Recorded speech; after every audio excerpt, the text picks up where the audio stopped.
भारत नेपाल सीमा से सटे बलरामपुर जिले में कथित दोहरी नागरिकता का बड़ा मामला सामने आया। जिला प्रशासन की जांच के बाद थाना चरवा पुलिस ने 25 लोगों के खिलाफ एफआईआर दर्ज कर जांच शुरू कर दी है।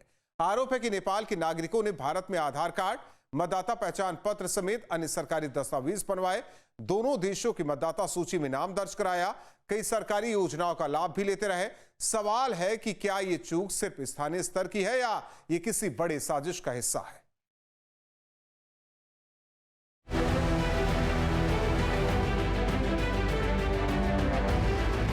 भारत नेपाल की खुली सीमा, रोटी बेटी के रिश्ते और इसी भरोसे के बीच दोहरी पहचान का बड़ा खुलासा। बलरामपुर जिले में प्रशासन की जांच के बाद 25 लोगों के खिलाफ मुकदमा दर्ज किया गया है। आरोप है कि नेपाल के नागरिक होने के बावजूद उन्होंने भारत में Aadhaar card, voter ID, ration card और दूसरे सरकारी दस्तावेज बनवाए। इतना ही नहीं, दोनों देशों की मतदाता सूची में नाम दर्ज करवाकर सरकारी योजनाओं का भी लाभ लिया। बलरामपुर में दोहरी नागरिकता का बड़ा खुलासा, 25 लोगों के खिलाफ एफआईआर दर्ज, नेपाली नागरिक होने का आरोप, भारत में फर्जी दस्तावेज कराए तैयार, दोनों देशों की वोटर लिस्ट में नाम, सरकारी योजनाओं के लाभ की भी जांच।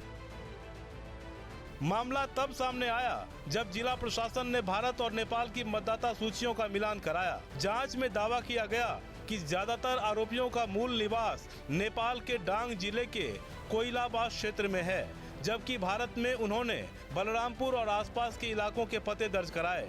पुलिस की शुरुआती जांच के मुताबिक कुल 27 लोगों की सूची तैयार की गई थी, लेकिन एक व्यक्ति की मौत और एक अन्य के बताए गए पते पर नहीं मिलने के बाद 25 लोगों के खिलाफ एफआईआर दर्ज कर ली गई है।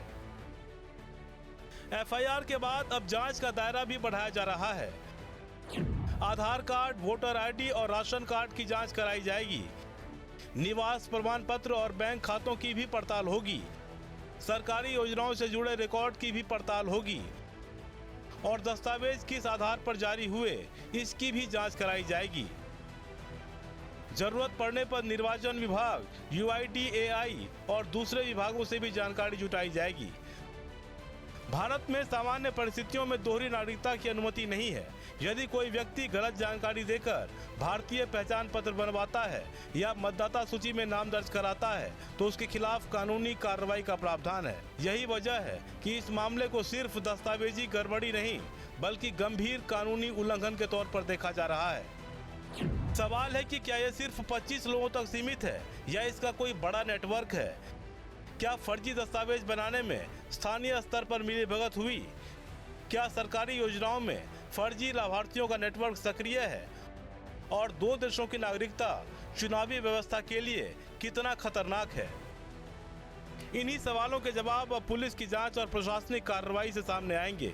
भारत नेपाल सीमा पर लोगों की आवाजाही सालों से सामान्य व्यवस्था का हिस्सा रही है, लेकिन अगर जांच में ये साबित होता है कि सरकारी दस्तावेज गलत जानकारी देकर बनाए गए और उनका इस्तेमाल सरकारी सुविधाएं लेने या मतदाता सूची में नाम दर्ज कराने के लिए किया गया, तो ये सिर्फ एक जिले का मामला नहीं रहेगा। ये सीमा प्रबंधन, दस्तावेज सत्यापन और सरकारी सिस्टम की विश्वसनीयता से जुड़ा बड़ा मुद्दा बन सकता है। Team news 10। आपके मोबाइल पर तुरंत आएगी ब्रेकिंग न्यूज। स्क्रीन पर सबसे पहले दिखेगी बड़ी खबर।